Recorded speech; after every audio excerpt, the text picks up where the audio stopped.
All right, I'm here with Alex Branning of the Branning Group, based out of Redding, California. Hey, Alex, thanks for joining me. Hey, thank you, Dan. I'm excited to be here, man. Awesome, awesome. Hey, I want to thank you for setting some time out of your day to have a conversation with me. And we've been working a little bit with each other over the past year and a half or so, but we do share the same coach and trainer in Eric Lofholm. But kind of take maybe even before that, take me back. Give a little bit history about uh, you know. Um, where you grew up, how you got into the business you're in, and I believe you were in a certain sport, and Michael Phelps may have turned your life trajectory somewhere. Yeah. So I was a competitive swimmer in my early teens. I was really good, but never Michael Phelps good. So I was about probably 16 years old, and I was invited to go to the Junior Olympics, which was exciting. But I knew then, like, I think when you're an athlete, like where you're like, man, I can beat this guy, but I definitely can't beat that guy. And even though I was invited to go to the Junior Olympics, I knew like there's no way I'm going to win at the Junior Olympics. And I also knew that I didn't care enough to really try to get that much better. You know what I'm saying? So, but that competitive spirit was in me from a young age.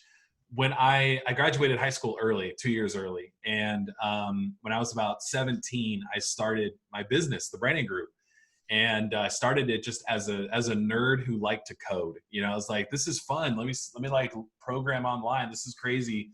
And people were paying me a ton of money for a 17-year-old to Yeah, right. to code for a little bit. And I was like, man, this is easy money. My business grew to a point. Long story short, I started when I was 17. I met my now wife when I was 22. And so while I pursued her all the way to Chicago. I was living in Southern California at the time. And so I moved to Chicago and kind of went part-time with the business, but it was always a passion of mine.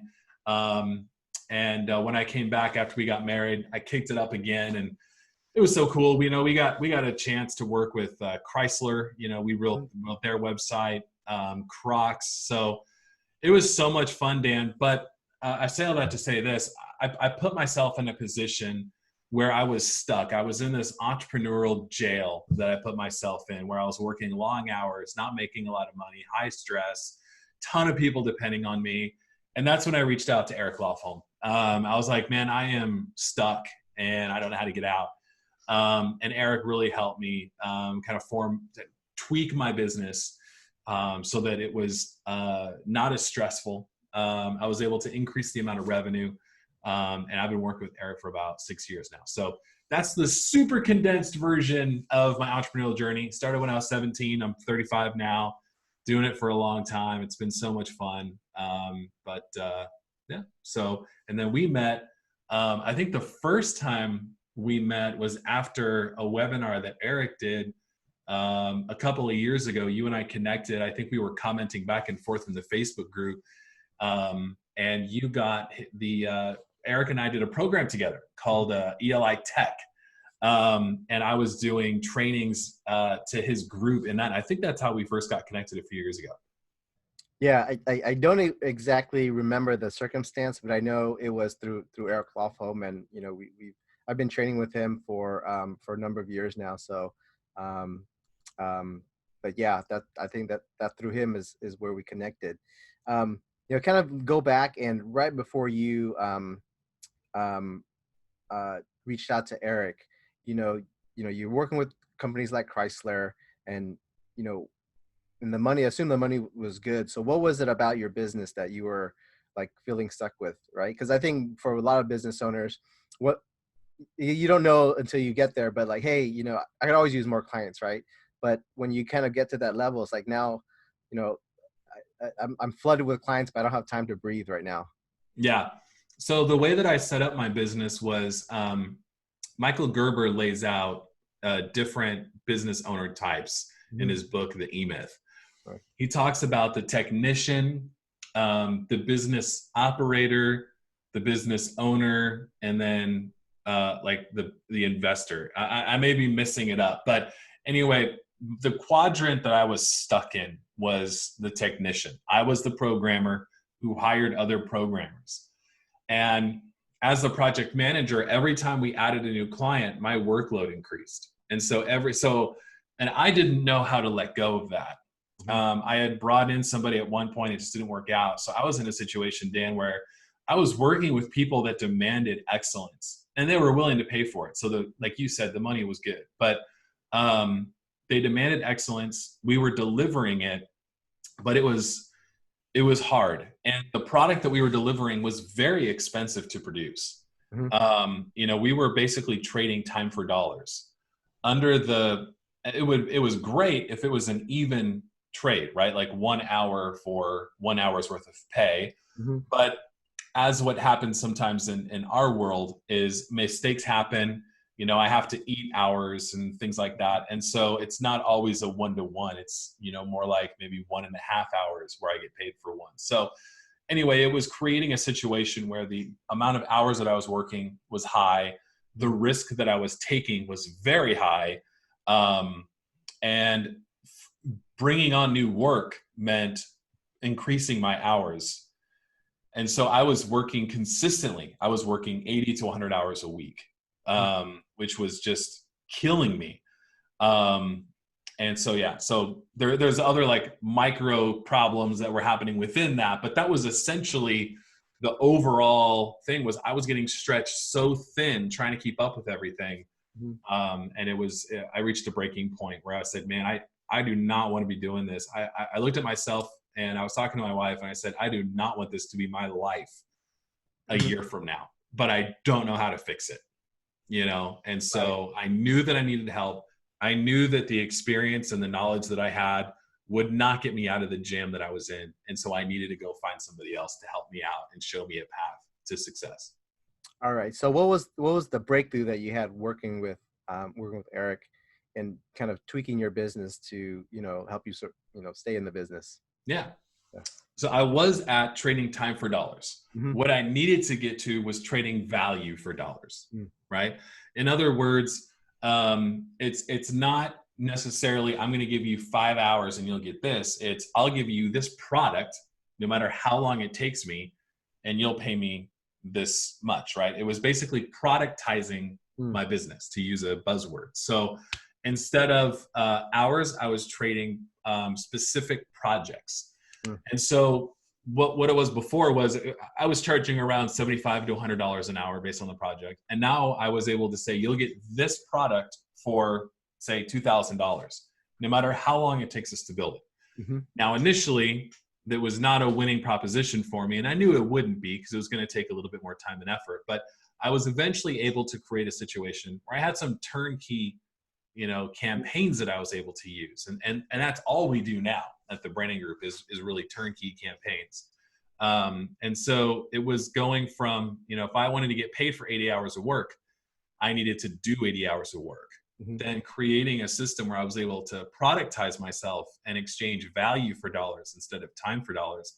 I was able to get $2,000 worth of work for far less because I'd already put all the work in and I was able to just tweak it, but still deliver the same quality, the same excellence, and the same results for my clients. So you talked about kind of turnkey products, turnkey results. Can you share some of the things that you and Branning Group have been doing to help you stop trading time for money and trading value for money? Yeah, so we looked at there's a couple different revenue streams in the internet marketing space. The only one that I was doing when I first called Eric was done for you services, where it was like, here's the order that we want, Alex, go ahead and fulfill it. So every project required quotes and there was back and forth.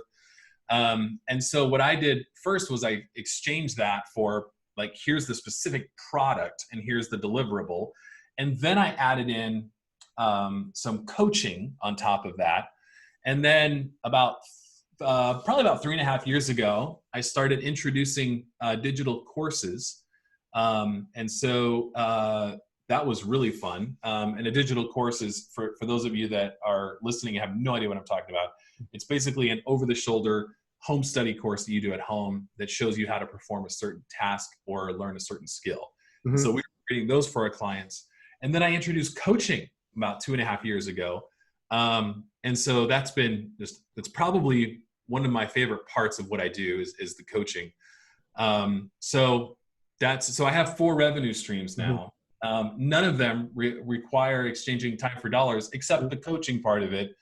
But I have a lot more control over that, and so I'm able to only work with the people that I really want to work with, and so it gives me a lot of joy, and we're having a lot of fun with it. So that's how the branding group has changed. It's an entirely new business from Mhm. when I started working with Eric. I didn't know that it was going to be. I just knew that I was stuck and didn't want to be in the same situation I was at. Right. And I remember you saying this. I don't know if it was a conversation with me or, maybe one of your coaching sessions, group coaching sessions. You said, you started off as basically a website designer Yeah. and then transitioned to a digital marketer. And so for people who kind of aren't familiar with the lingo, what is the difference between what you did for Chrysler and what you do now? Yeah, so Chrysler said, here's a website that we want. Here's a general idea of what we want it to look like and how we want it to function, build it. And so what my team would do is take their design and break it down from graphics to a living, breathing website, and then add in the functionality necessary, like, being able to download PDFs and get access to only certain areas of the website with passwords, etc. So when we were building websites, we were coding things pretty much from the ground up. Um, what we do now is we are a marketing agency. In other words, our goal is, for someone like you, Dan, it would be, generating leads. What does that look like? That looks like Facebook ads. That looks like a way to collect the lead, whether it's on Facebook or in a funnel, and then nurturing the lead through a series of emails and text messages and such to bring the lead to a point where maybe they go from cold or warm to, wow, I really want to talk to Dan about how he can help my business. So the website builder was a very specific task that we were doing. Now, as a marketing agency, we have a few more services that we offer, but it's all geared towards the same result, which is finding the ideal prospect for our clients and bringing them to a point of setting up an appointment with our client. So let's talk about that a little bit more. And when as business owners who we're better at our craft than internet marketing and building websites. And I think for most business owners who aren't familiar with internet marketing and digital marketing, they think, whether they know it or not, I think they perceive their business website as more as a brochure, Mm. right? And I know what you guys are doing is actually having, for your clients, you get people to visitors to the website actually pick up the phone or schedule an appointment. So can you talk a little bit about maybe one or two things that distinguishes just a brochure type website versus something that causes visitors to take action to book an Absolutely. appointment or pick up the phone to call them? Yeah. Yeah. So a brochure website is something that I think we all just kind of started with when the internet Mhm. first started. We didn't really know the difference. It was about putting information out there. What information do we have? Well, at the time, the marketing world ran off of brochures and catalogs. And so it was, how can we just digitize this so that we don't have to mail it? Right. So that's how the internet started. That's just, that's how everything got, that was the foundation. And so like the websites that we would build for Chrysler and Crocs and those companies, it was very much brochure websites. Here's the information. And if you want to buy, click here to go to the shopping cart, right? Mhm. Well, now we're noticing that consumer expectations are different. They're Mhm. no longer just looking for information. They're looking for help. They're looking for, that one-to-one interaction. So we need to give it to them, and we need to show them that if they are going to spend time with us, they're going to get value from that time with us. So for example, with us, one of the things that we do is we offer a free strategy session, and we outline exactly what's going to happen in that 20 to 30 minute strategy session. We're going to identify 2 to 3 traffic sources to bring in new business for you. We're Mhm. going to share how you can turn someone from a cold lead to a red hot prospect waiting to buy. And we're going to give you some tips on how to change up your online presence right now, for example. So those will be like the 3 benefits. For us, someone going to our website doesn't really grow our business. Well, it's not, it doesn't really, it doesn't at all grow our business, right? Someone just going there. However, if we're able to hop on the phone with them, we have a much better opportunity to serve them, which grows our business and will help grow their business. So as the business owner, looking at your website and going, what is the consumer experience that my ideal prospect would want for my website? Is it to get information? No. They want help. They want service. They want support on the thing that you provide. And so you need to give it to them. You need to make it easy for them to schedule a phone call. You need to make it so that they can grab some more information. And the consumer expectation has been changed. They no longer expect all of the information available on a blog. Quite frankly, they don't care enough to go digging for it. Mm-hmm. However, if they go to your website and you say, hey, for example, for you, Dan, since you're a trademark attorney, putting together something that says, hey, you're here because you're interested in trademarking your business. Mm-hmm. I have a resource for you for for example, the 7 biggest mistakes when people make while trademarking their business. I'm going to give it to you for free, and let's hop on a call so that I can help you. You're going to, not only are you going to have people filling out that form and saying, yes, Dan, I want help with my, I want to learn the mistakes so that I don't do them, and I want help. You're going to get more people to fill out that form than if you did not share exactly what would happen when people would hop on a call with you, and you did not make it easy, because we need our hands to be held as we visit websites. We don't know what our process is to get that help, right? So we as business owners need to make it very straightforward. If you want help with this, here's step 1, step 2, step 3 for us to help you out.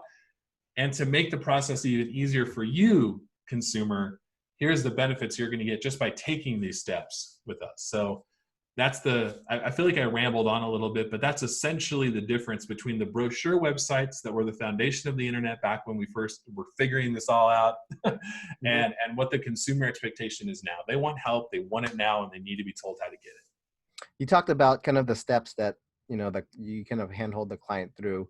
And I think, maybe the hot word over the last couple of years has been funnels, right? Marketing funnels, sales funnels. And I know you extensively use funnels for your business and for your clients as well. Can you talk a little bit about obviously what is a funnel and how business owners can effectively use them for the customer journey? Absolutely. So a funnel is basically a mini website where the prospect has only one direction to go. So if they go to Dan's book funnel, for example, they can either get the book or they can hit the back button and go back to where they came from. So there's not a lot of information there. They have one decision only to make. That's the power of the funnel. And so what we've found is that, the more decisions that you give a consumer, the more confused they get and the more less likely they are to make a decision. Mm-hmm. And so what we want to do is give them only one decision. Do you want to go down this road where we're exchanging information, your contact information for my information, and then my help, or do you want to go back to where you came from?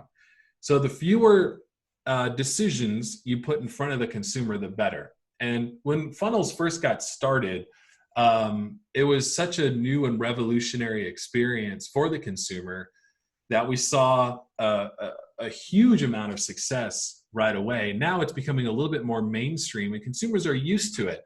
Well, that does 2 things. One, they almost expect that kind of experience now, which is great. It's not new. They're not confused. They don't know, why am I only being presented with this option? They get it.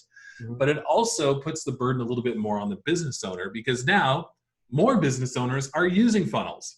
And so with more people using it comes a little bit more of a comparison. Like the consumers are going around and they're doing their research and they're coming across websites with different funnels and offers that are being made for these strategy calls or information that they can access. And so now the business owner has to make their funnel or their offer a little bit more appealing. So funnels are a great way for the business owner to put up a very simple website or online presence, but still have it be profitable for their business. Right. And let's go back just a little bit, how you transitioned from building websites to being a digital marketer and using funnels.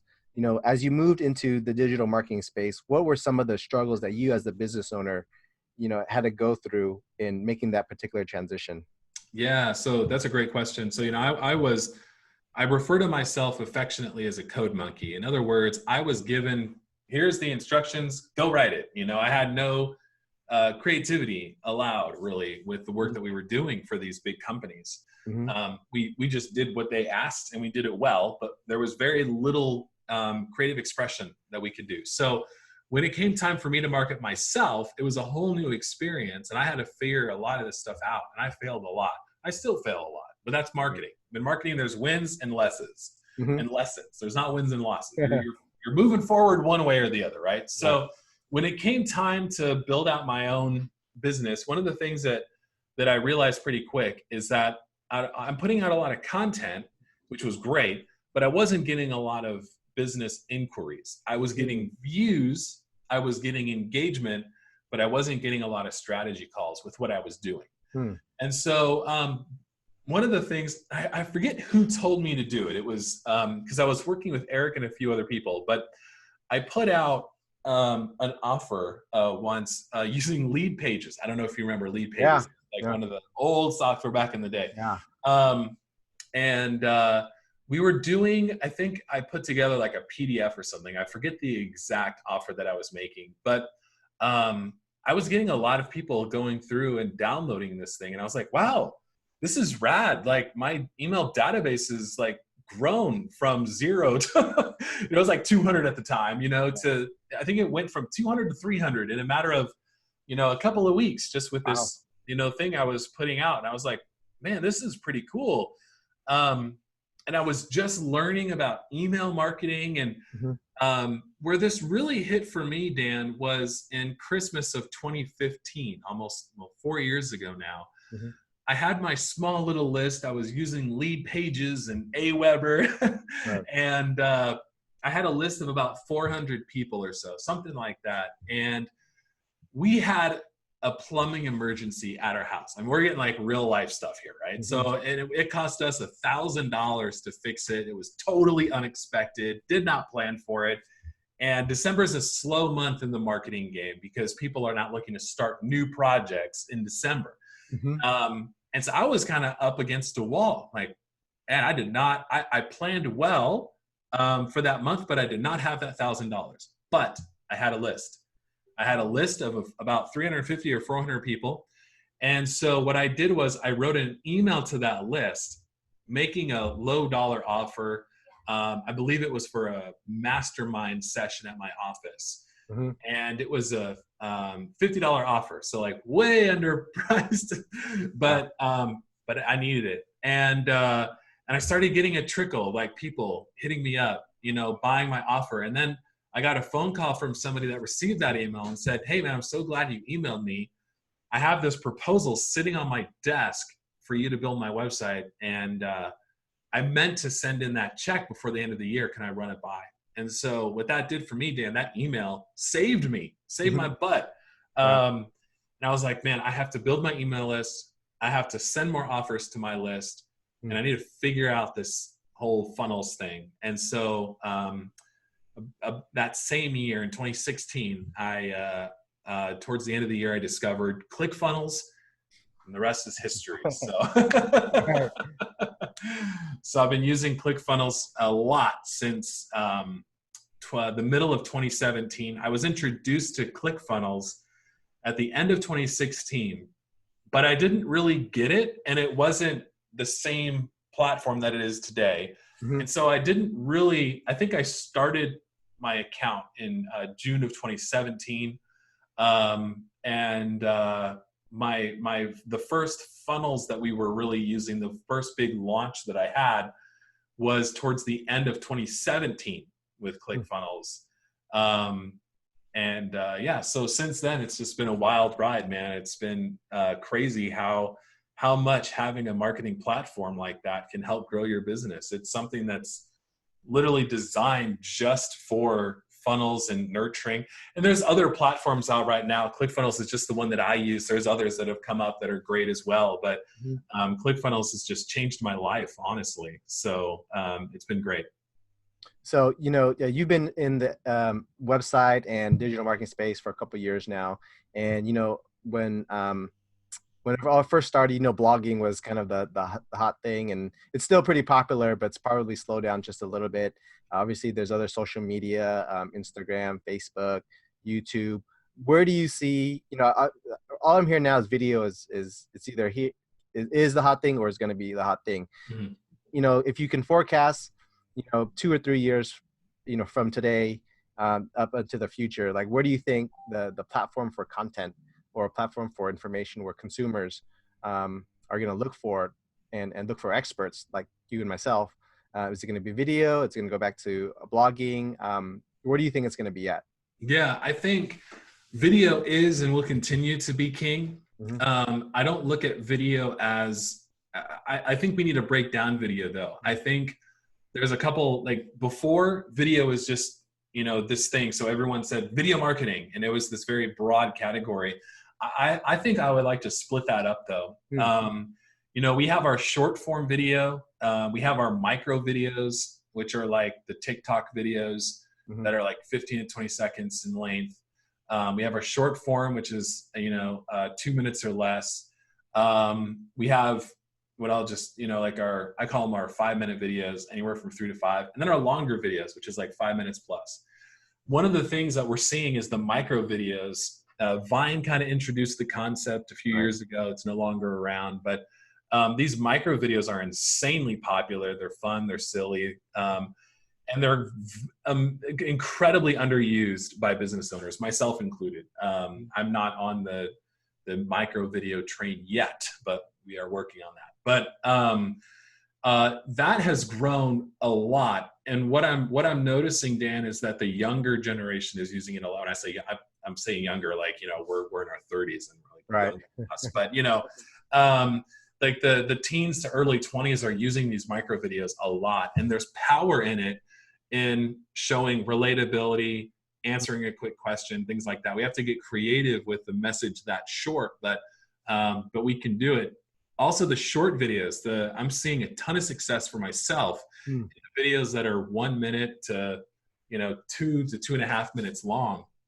It's long enough for someone to just sit and play it briefly, and without having to devote a lot of time. We're seeing a lot of people watch our short videos like that and filling our calendar at the Branning Group, where they want to ask more questions based on that video. So that's been really good. So video is definitely king. I recommend looking at short video. One of the biggest mistakes you can make in video is to make a long rambling video and assume that is now a video marketing piece of content. Right. If you wouldn't watch yourself, your prospects wouldn't watch yourself. So your video has to be at least somewhat engaging. You do a great job at this, Dan. Yeah. And so video, audio is big. One of the things that, is brand new on the market, and we're just kind of figuring it out as marketers, is audio search. Huh. And what I mean by that is like, hey, Alexa, ... Hey, Siri, ... right? People are using that a lot, and it's a vastly underused marketing tool. Siri by default uses Bing, and most people do not use Bing. They just don't. They've forgotten about Bing, Now, is that more just to spite Google? Yeah, I think so. I think Microsoft paid them. I don't know exactly how it works, but yeah. So I think audio search is going to be big. Like we've started using it a lot. We've started really focusing on improving our audio search results, and that's been, I can't say it's helped us a lot, but we've seen a slight uptick in traffic to those pages and videos that we've been focusing on. Audio is still, podcasting is still big. Okay. And I think it's only going to get bigger. I think I'm also seeing a change in podcasts.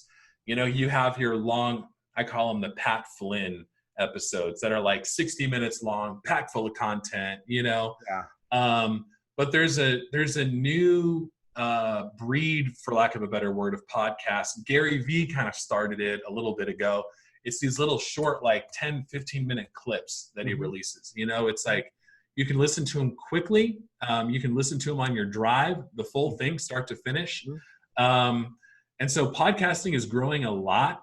And it's, if you look at the stats, The bulk of the listens actually go to the much longer podcasts. Oh, Um, okay. but in business, it's the short ones. So it Hmm. just depends on who you're trying to reach. Yeah. And so the longer podcasts like Serial and other, Mhm. consumer information and political podcasts, the longer episodes seem to do really well and keep the audience's attention. The short ones work really well for business. So you just got to figure out who is my audience and then make your podcast for that audience. So, and a little bonus, I think we're going to see a lot more. Well, now I know we're going to see a lot more in the stories format. You Huh. see this on Facebook and Instagram. Mm. The stories where you can quickly engage with your audience, Hmm. give them a quick peek behind the scenes of what's going on. I think that's going to be another big change or shift in the relatability that we have to brands and how quickly it is, how quickly we can get a marketing message out to the world. Awesome. Awesome. All right. So we are near the end of our awesome conversation, but I do want to ask you a couple of rapid fire questions. Let's And do it. you just tell me the first thing that comes out in your head. All right. All Okay. right. So first question is, who do you look up to? Frank Kern and Russell Brunson. All right. So what's the best business advice you've ever gotten? Fail often and don't be afraid of success. All right. And what books are you currently reading? Almost Alchemy by Dan Kennedy, about how to get more from less for your organization. What's the best book you ever read? One of the life-changing books I read was The System by Eric Branning. All right. And if you had to do one thing over again, what would it be? Hire a coach the first day that I started my business. And, and finally, what's the biggest challenge in your business right now? I would say the biggest challenge is moving from low to mid-ticket sales items to a more higher ticket sale item. And I think it's mostly to do with my own mindset, not the value that I bring to the market. All right, everyone. I am here with Alex Branning of the Branning Group out of Redding, California. Hey, if we want to reach out to you, we need some help with digital marketing, need help with our website, need more clients from digital marketing. How can we find you? Go to alexbranning.com or look me up on Facebook or Instagram, Alex Branning, Branning. All right. Hey, thanks for joining us here. Awesome conversation, and we'll stay in touch. All right. Thank you so much. All right. Bye-bye. Yeah.